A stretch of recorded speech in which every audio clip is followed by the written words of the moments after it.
미국 주식시장에 상장을 준비하고 있는 쿠팡, 투자할 만한 가치가 있을까요? 매년 적자를 보고 있다고 기사가 나던데 현재 쿠팡의 재무 상태는 어떨까요? 그래서 상장을 하면 쿠팡을 바로 사야 할까요? 이번 영상에서는 쿠팡에 대한 모든 것을 알아보겠습니다. 본격적으로 시작하기 전에 구독과 좋아요, 알림 설정까지 부탁드립니다.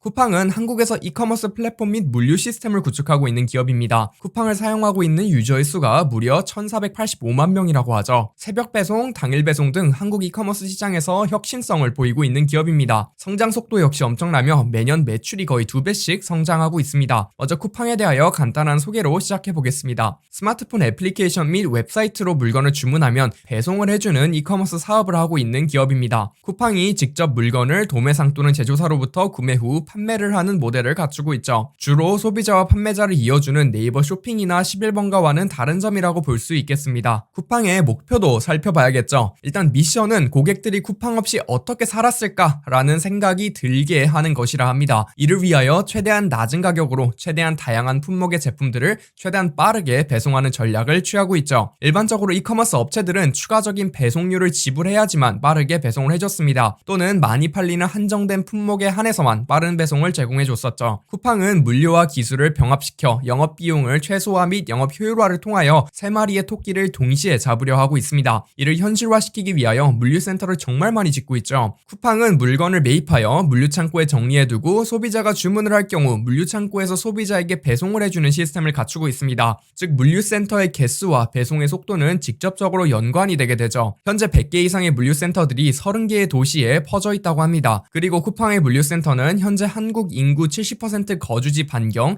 11km 내에 위치해 있다고 합니다. 또 물건을 배달해주는 배송 기사들을 대거 고용하고 있으며 무려 15,000명을 정직원으로 고용하고 있다 하죠. 한국은 당연히 도심 지역에 인구가 밀집되어 있기에 수도권의 경우 비교적 낮은 비용으로 배송을 할 수 있다는 점은 다들 알고 계실 것 같습니다. 하지만 저도 리서치를 하다가 신기했던 점은 전국적으로 살펴볼 경우 우리나라에 산간 지역이 많아 물류창고를 지을 때 비용이 더 많이 들어간다고 합니다. 평지가 많으면 넓게 1층으로 지으면 되는데 우리나라는 수직으로 물류창고들을 많이 짓는다고 하죠. 그래서 현재 단계에서는 전국을 상대로 영업을 해야 하는 쿠팡 입장에서 높은 인구 밀집도가 크게 긍정적으로 작용하는 부분은 아닌 것 같습니다. 그럼 쿠팡이 생각하는 한국 시장의 장점은 무엇일까요? 먼저 한국은 전 세계에서 스마트폰 보급률이 가장 높은 나라라고 합니다. 96% 인구가 스마트폰을 사용하고 있으며 비교군인 미국은 89% 정도가 사용을 하고 있다고 하죠. 다른 말로는 이커머스에 대한 접근성이 어떤 나라보다도 높다고 볼 수 있습니다. 또 한국은 미국의 월마트, 코스트코와 같은 박스형 매장이 잘 발달되지 못했습니다. 박스형 매장의 경우 품목을 최대화시키고 비용을 최소화시킨 효율성을 굉장히 높인 유통의 형태입니다. 한국도 이마트와 같은 소매점이 있긴 하지만 박스형 매장보다는 편의점 등과 같은 작은 매장들을 중심으로 소매시장이 발달되어 있죠. 이 때문에 소비자들은 최대한 낮은 가격에 다양한 품목들을 오프라인 공간에서 구매하지 못하고 있었으며 쿠팡은 이러한 소비자들을 이커머스 시장에서 노려볼 수 있다 생각하는 것 같습니다. 따라서 이 두 요인들 때문에 한국은 이커머스가 발전하기 좋은 환경을 갖추었다고 볼 수 있습니다. 실제로도 한국의 이커머스 시장은 연평균 10%씩 성장을 하고 있다 하죠. 현재 쿠팡이 제공하는 서비스들도 살펴보겠습니다. 로켓 배송이라고 부르는 당일 배송, 새벽 배송을 대표적으로 제공하고 있습니다. 물건을 주문하면 24시간 이내에 배송을 해주며 일요일 날에도 배송을 해주고 있죠. 로켓 프레시는 식료품을 배송해주는 서비스입니다. 식료품은 이커머스로 넘어오기 어렵다고 판단되고 있는 대표적인 어려운 품목이죠. 로켓 배송과 로켓 프레시는 로켓 와우라는 서비스에 구독함으로써 사용할 수 있으며 월 구독료 3,000원만 내면 된다고 합니다. 로켓 와우 회원이 아닌 비구독자들도 다음 날까지 배송을 해주고 있을 정도로 무료 배송 역시 빠르게 해주고 있습니다. 앞에서 쿠팡은 기술을 잘 활용하여 비용 절감 및 영업을 효율적으로 하고 있다고 했죠. 머신러닝 및 인공지능 기술들을 활용하여 소비자가 원하는 물건을 쉽게 찾을 수 있도록 도와준다고 합니다. 검색 및 추천 알고리즘을 더욱 개별 맞춤화하는 데에 집중을 하고 있죠. 쿠팡 입장에서 소비자에게 구매 의사가 더 높은 물건을 추천해주는 것만으로도 보다 높은 매출을 끌어낼 수 있겠죠. 또 물건을 제조사에서 받아올 때부터 물류 창고의 재고를 정리하는 방법, 쿠팡 배송 배송 트럭에 물건을 싣는 방법까지 전부 기술을 활용하여 효율화한다고 합니다. 이쯤 쿠팡의 현황에 대해서도 말씀드려볼게요. 지금 물품 기준으로는 현재 한국 이커머스 기업들 중 가장 다양하다고 합니다. 2020년도 12월 기준 한 분기간 쿠팡을 사용한 고객의 수가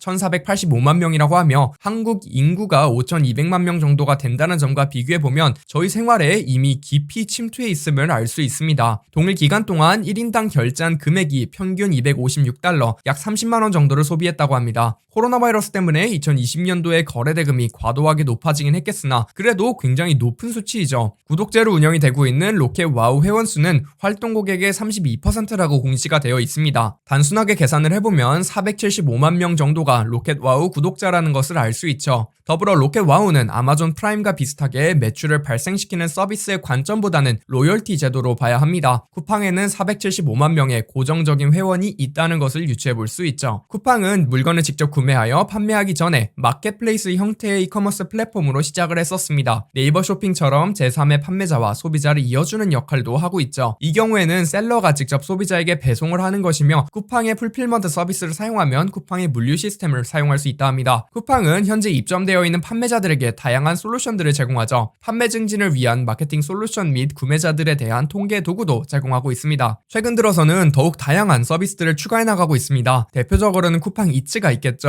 배달의 민족 우버 이츠와 비슷한 음식 배달 플랫폼입니다. 쿠팡의 길찾기 알고리즘 및 물류 기술을 활용하여 다른 영역에 확장을 한 예시라고 볼 수 있죠. 추후에도 쿠팡이 현재 하고 있는 사업과 사용한 기술이 겹친다면 얼마든지 확장을 할 수 있다는 점을 보여준 사례라고 저는 생각을 하고 있습니다. 더불어 쿠팡페이라는 결제 시스템도 제공하고 있습니다. 쿠팡 플랫폼 및 쿠팡 이츠에서 결제를 할 때 별도로 비밀번호를 넣지 않아도 원터치로 결제를 할 수 있게 해주는 서비스입니다. 여러가지 기술들을 활용하여 사기성 거래를 감지한다고 하죠. 저는 쿠팡페이는 별도의 핀테크 사업을 하나 가지고 있다 봐도 무방하다 생각하고 있으며 이는 아마존이 원클릭 결제를 도입한 것과 비슷한 목적성을 가진다고 생각합니다. 플랫폼이기에 플랫폼의 자리를 판매하는 디지털 광고 역시 제공을 하고 있습니다. 웹사이트 및 애플리케이션에서 광고를 진행할 수 있다고 하죠. 아마존, 페이스북, 네이버 등에서 볼 수 있는 배너 광고들을 제공하고 있습니다. 또 이벤트성 프로모션 역시 쿠팡에서 진행해주고 있습니다. 쿠팡의 재무도 살펴봐야겠죠. 총 매출은 연간 2배씩 성장을 하고 있는 추세입니다. 2020년도 기준 12빌리언 달러, 한화 13조 원이 넘는 매출을 올렸죠. 매출은 두 가지로 나눠서 기록을 하고 있습니다. 소매 매출은 쿠팡에서 물건을 판매하고 벌어들인 돈과 제3의 셀러가 쿠팡에서 판매하고 지급한 수수료를 집계합니다. 기타 매출은 로켓와우 구독료, 쿠팡이츠 매출, 광고 매출을 합한 수치이죠. 사실 쿠팡의 경우 대체로 물건을 구매하여 소비자에게 재판매를 하는 모델이기에 매출 비용을 중요하게 보셔야 합니다. 비용의 대부분은 당연히 물건을 구매하는 비용과 배송 시 들어가는 물류 비용이라고 하죠. 쿠팡의 규모가 커질수록 1회당 구매하는 물건의 양이 많아지기에 코스트코와 비슷하게 회전율을 높이고 물건을 사오는 원가율을 낮춰 수익성을 극대화시킬 수 있어 보입니다. 또 현재에도 열심히 투자를 하고 있는 물류센터를 통한 물류 시스템 최적화로 물류 비용 역시 낮추고 있죠. 그래서 현재 매출 대비 원가 비중을 보면 83%를 차지하고 있으며 다른 말로는 물건을 팔아 번 돈의 17%를 남기고 있다는 것이죠. 다만 2018년도에는 비용의 비중이 95% 수준이라는 점을 보면 개선 중에 있다는 점을 알 수 있습니다. 더불어 2020년도에는 코로나 바이러스 때문에 비용이 더 들어갔다고 합니다. 이제 기타 영업 비용들까지 빼고 나면 아직까지는 적자를 보고 있는 기업입니다. 긍정적으로 봐야 하는 점은 적자폭이 지속적으로 감소하고 있다는 점이죠. 이자가 발생하는 빌린 돈인 장기 차입금은 353밀리언 달러 정도가 있는데 쿠팡의 규모에 비하면 차입금의 규모가 과하다고 보긴 어려워 보입니다. 이제 제 개인적인 생각을 나누고 마무리 지어보죠. 실제로 쿠팡을 사용하는 입장에서 저는 이게 진짜 될까라는 의문점을 가지고 있었는데 오늘 공시자료를 쭉 읽어보면서 될 수도 있겠다로 바뀌게 되었습니다. 아마존 및 여타 이커머스 기업들에 대하여 알아보며 이커머스 비용들 중 가장 비싼 부분은 배송이라는 점을 지속적으로 들어왔었습니다. 근데 쿠팡은 하루에도 똑같은 배송지에 여러 번 방문을 하기에 인건비가 정말 과하게 나가지 않을까라는 생각이 들었었거든요. 더 알아봐야겠지만 오늘 리서치를 살짝 해보며 생각보다 비용 관리가 잘 되고 있으며 비용 구조가 지속적으로 개선되고 있다는 점이 눈에 들어왔습니다. 특히 재무적으로 긍정적으로 봤던 부분들도 몇 가지 짚어볼게요. 쿠팡하면 맨날 들었던 이야기가 적자폭이 매년 늘어난다였는데 실제로 적자폭이 줄어들고 있다는 점을 확인했습니다. 2018년도에 1빌리언 달러 1.1조 원의 적자폭 이후로 지속적으로 줄여나가고 있죠. 더불어 2020년도 영업현금 흐름 기준으로는 양전환, 즉 실제로 돈을 버는 기업이라는 점도 기억을 해둬야 할 것 같습니다. 순이익에는 자산의 상각비용 등과 같은 회계적 비용들이 숨어있기에 현금 흐름도 경우도 봐줘야 하죠. 또 현금성 자산을 1.3빌리언 달러 규모로 쌓아두고 있어 영업을 하는데 어려움이 있을 것 같지도 않고요. 서비스 측면에서는 사실 예전부터 저는 쿠팡을 높게 평가해왔습니다. 쿠팡의 미션대로 주문 후 24시간 내에 물건을 배송해주는 로켓 배송이 아니라면 주문을 하지 않는 저의 행동 변화부터가 생겼거든요. 결국 소비자는 빠른 배송 선택지가 있는데 굳이 느린 배송 선택지를 선택할 것 같진 않거든요. 이외에도 쿠팡 이츠 및 쿠팡페이에서 추가할 수 있는 사업들에 대한 확장성도 상당히 긍정적으로 보였습니다. 오늘 영상에서 되게 긍정적인 이야기를 많이 하긴 했는데 아직 한국 시장에서 쿠팡이 뚜렷한 1등이 아니라는 점을 가장 큰 리스크라고 볼 수 있습니다. 또 수익성이 아직 높은 기업이 아니라는 점 역시 투자할 만한 기업인지를 판단하는 관점에서 마이너스 요소로 작용하죠. 아무리 성장성이 높아도 수익성이 낮다면 어떤 기업이라도 투자할 가치가 그리 높진 않습니다. 만약 투자를 하신다면 오늘 이야기를 드린 긍정적인 부분 외에도 여러 가지 리스크가 존재한다는 점을 염두에 두셔야 할 것 같습니다. 구독자 여러분들은 쿠팡의 미래에 대하여 어떻게 생각하시나요? 영상에 대한 질문 또는 투자에 대한 질문을 남겨주시면 성심성의껏 답변해드리겠습니다. 제가 추후에 다뤄보길 원하시는 종목이 있으시다면 유튜브 커뮤니티 탭으로 신청해주세요.